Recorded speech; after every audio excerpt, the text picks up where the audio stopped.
Hello everyone, good evening. So guys, RRB JE CBT 1 का paper तो खत्म हो चुका है। अब बात आती है सीबीटी 2 में सर कितने मार्क्स को हम लेकर के चलें। लास्ट टाइम कैसा पेपर रहा था और लास्ट टाइम बच्चों ने कितने नंबर लेके आए जिससे कि उनका फाइनल सिलेक्शन हुआ। पेपर का लास्ट टाइम लेवल क्या रहा था और इस बार सर किन किन चीजों का हमें ध्यान रखते हुए आगे मूव ऑन करना है ताकि हम इस बार भी एक अच्छा स्कोर कर पाएं और बेहतर कर पाएं। देखिए, रेलवे ये जरूर बोलता है कि सीबीटी 1 एक क्वालिफाइंग नेचर का है। आपके मार्क्स जो है वो सीबीटी 2 के अकॉर्डिंग गिने जाएंगे और यही एक बच्चा मन में मान लेता है कि यार चलो ठीक है, सीबीटी 1 तो बस कट ऑफ क्लियर करना है। अगर सीबीटी 1 का कट ऑफ क्लियर होगा तो सीबीटी 2 के लिए हम एलिजिबल हो जाएंगे। लेकिन मैं इस बात से डिसएग्री करता हूं और मानता नहीं हूं। कारण यह है, जब आपने फॉर्म फिलअप किया था तो आपने देखा होगा बहुत सारे डिपार्टमेंट आपके सामने लिस्ट में खुल रहे थे और आपने सभी डिपार्टमेंट्स की चॉइस फिलिंग करी होगी कि मुझे पहले ये डिपार्टमेंट चाहिए, फिर मुझे ये डिपार्टमेंट चाहिए। और जैसे आपने जब ये चॉइस फिलिंग करी थी, जब आपका सीबीटी 1 का रिजल्ट आता है तो आपको पता चलता है कि रेलवे ने आपका सभी डिपार्टमेंट का कट ऑफ क्लियर नहीं किया है। आपकी चॉइस फिलिंग तो बहुत सारे डिपार्टमेंट को लेकर थी, आप एलिजिबल तो बहुत सारी वैकेंसीज के लिए थे, लेकिन सीबीटी 1 के रिजल्ट के बाद आप उनमें से सभी डिपार्टमेंट में, कुछ बच्चे ऐसे हैं जिनका सभी डिपार्टमेंट का कट ऑफ क्लियर हुआ है, कुछ बच्चे ऐसे हैं जिनका कुछ ही डिपार्टमेंट का कट ऑफ क्लियर। कल मैं एक बच्चे से बात कर रहा था जिस बच्चे का ये कहना था कि सर मेरा एक सिंगल डिपार्टमेंट का कट ऑफ क्लियर हुआ, इसका मतलब क्या है।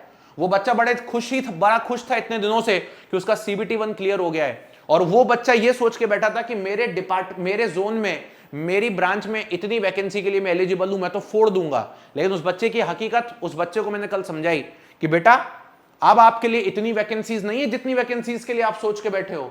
उसने बोला सर मतलब, उसने बोला सर मेरे जोन में तो मेरे जोन में मेरी ब्रांच के हिसाब से मैं टोटल 200 वैकेंसीज के लिए एलिजिबल हूं। मैंने बोला नहीं, आप बिल्कुल भी 200 वैकेंसी के एलिजिबल नहीं है, आप तो मात्र 5 वैकेंसी के लिए एलिजिबल हो।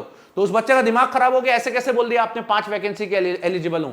तब मैंने उस बच्चे को बताया कि बेटा रेलवे बोलता जरूर है कि सीबीटी 1 तो क्वालिफाइंग है, लेकिन आपने रेलवे के सीबीटी 1 का कट ऑफ क्लियर नहीं किया है। आपने रेलवे के उन 10 डिपार्टमेंट में से एक डिपार्टमेंट का कट ऑफ क्लियर किया है और उस एक डिपार्टमेंट में आपके लिए मात्र 5 सीट है। तो उसने बोला सर ऐसा तो गलत बात है। तब मैंने उस बच्चे को बताया कि नहीं यार, और मुझे लगता है कि शायद ये बात मुझे बताना जरूरी है आप लोगों को भी कि रेलवेज के अंदर डिपार्टमेंट वाइज चीजें चलती हैं। आप देखेंगे आप लोगों ने सीबीटी 1 का कट ऑफ, हर बच्चे ने सीबीटी 1 का कट ऑफ सारे डिपार्टमेंट्स का क्लियर नहीं किया है। कुछ बच्चों के बहुत अच्छे मार्क्स है सीबीटी 1 में, 80 के ऊपर नंबर लाए, उन बच्चों के शायद सारे डिपार्टमेंट के कट ऑफ क्लियर किए हैं। उन बच्चों के लिए सीबीटी 2 में ज्यादा नंबर ऑफ अपॉर्चुनिटीज हैं। लेकिन जिन बच्चों ने कट ऑफ केवल एक डिपार्टमेंट या 2 डिपार्टमेंट या 4 डिपार्टमेंट का क्लियर हुआ है, उनका सीबीटी 1 तो क्लियर हो गया, वो सीबीटी 2 में तो बैठ पाएंगे, लेकिन वो सिर्फ उन्हीं डिपार्टमेंट्स के लिए एलिजिबल है, तो उनके लिए अब नंबर ऑफ वैकेंसीज कम हो गई है। सीबीटी 2 में हर बच्चे के लिए बराबर वैकेंसीज नहीं है, ये रेलवेज है। तो अब बात ये आती है कि सर मैं कितने मार्क्स के लिए पढ़ाई करूं। अगर मैं आपको लास्ट टाइम के बारे में बताऊं रेलवे के अंदर, तो आप देखोगे लास्ट टाइम पे रेलवे के कुछ इस तरीके के कट ऑफ थे। जैसे ये भोपाल जोन है, तो भोपाल जोन में आप देखोगे मेरिट इंडेक्स जो अनरिजर्व कैटेगरी की है वो 800 की लाइन में, 800 की बाउंड्री में। क्या आपको ये बात पता है मेरिट इंडेक्स इतना अगर आता है तो मार्क्स कितने लाने हैं? यहां मार्क्स आपको लाने हैं 115 के ऊपर, तब जाके इतना मेरिट इंडेक्स बनता है। अब ये बात तो तब की है जब लास्ट टाइम पर वैकेंसीज जो थी वो 7900 के आसपास थी। इस बार तो 2500 वैकेंसी है, तो और अगर पेपर का लेवल वही आ गया तो डेफिनेटली आपको इससे ज्यादा स्कोर करना पड़ेगा। तो मेरा अनुमान है, अगर आप किसी भी बोर्ड को उठा के देख लो, अब आप में से बहुत सारे बच्चे बोलेंगे सर मैं तो फलाने बोर्ड का हूं, फलानी ब्रांच का हूं, फलाने बोर्ड का हूं, फलानी ब्रांच का हूं। रेलवेज को कोई मतलब नहीं है आप किस बोर्ड से किस ब्रांच के हो, उसको तो मतलब होता है सिर्फ डिपार्टमेंट से, ये कैटेगरी नंबर से, उसको सिर्फ इससे मतलब होता है। इसके अलावा अगर आप देखोगे, मैं और भी आपको बोर्ड दिखा देता हूं तो आप लोगों को यहां पर क्लियर मिलेगी। अब आप देखेंगे कोलकाता बोर्ड की भी अगर मैं बात करता हूं ना, तो कोलकाता बोर्ड में भी कोई ऐसे बहुत ज्यादा कट ऑफ नहीं गया। सभी बोर्ड के कट ऑफ 800, 800, 850, 800, 850 से 750 के आसपास की कैटेगरी में गए। तो एक अनरिजर्व कैटेगरी में लास्ट टाइम पर जो मेरिट इंडेक्स बनी थी वो ऐसी बनी थी कि 750 से लेकर के 850 के बीच में सभी डिपार्टमेंट्स थे। इसका मतलब जो मार्क्स थे वो 115 से लेकर 125 के बीच में थे यूआर कैटेगरी के अंदर। वहीं अगर मैं ओबीसी और ईडब्ल्यूएस कैटेगरी की बात करता हूं तो ओबीसी और ईडब्ल्यूएस में मामला बहुत सारे जोन में, बहुत सारे डिपार्टमेंट में 110, 109, 108 तक भी बैठ गया था, बाकी 113, 114 तक गया था। और जो बच्चे एससी एंड एसटी कैंडिडेट्स थे उनका 105 के नीचे सिलेक्शन हो गया था। तो आप ये बात लास्ट टाइम की, लेकिन अगर मैं सभी बोर्ड्स को देखूं यहां पर, चाहे वो मैं कोलकाता को देखूं या मैं यहां पर मालदा को देखूं या मैं आप यहां पर किसी को भी देखो, आप जिसको बोलोगे मैं उसको दिखाऊंगा आपको। सिकंदराबाद बोर्ड दिखा देता हूं आपको, सिकंदराबाद के भी यही हाल है। इधर देखिए, मैं किसी भी बोर्ड को उठा के देखूं 19-20 फर्क है और इससे ज्यादा का कोई फर्क नहीं है। तो मुझे ऐसा लगता है कि आपको इस बार थोड़ी सी एक्स्ट्रा मेहनत करनी पड़ेगी। साथ ही साथ में नंबर ऑफ डिपार्टमेंट्स इस बार कम है, थोड़ी एक्स्ट्रा मेहनत करिए। आपके पास 40-50 दिन का समय है और इन 40-50 दिन के अंदर फोड़िए और कोशिश करिए कि जितने भी बच्चे ऐसे हैं जो जेन्युइनली चाहते हैं कि यार उनको एक अच्छे से अच्छा डिपार्टमेंट मिल जाए, भले ही आपने सीबीटी 1 में फोड़ा है सारे डिपार्टमेंट्स के लिए या कुछ डिपार्टमेंट्स के लिए, जिन बच्चों का कुछ डिपार्टमेंट्स का कट ऑफ क्लियर है उनको तो फोड़ना ही पड़ेगा पेपर के अंदर। तो मैं उनसे बोलना चाहूंगा मेहनत करिए, अभी लग जाइए।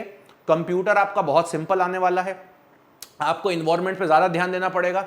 मैं बात फिजिक्स, केमिस्ट्री और जनरल अवेयरनेस की नहीं करूंगा क्योंकि मुझे ऐसा लगता है कि सीबीटी 1 अगर आपने फोड़ा है तो उसके बारे में आपको पता है चीजें।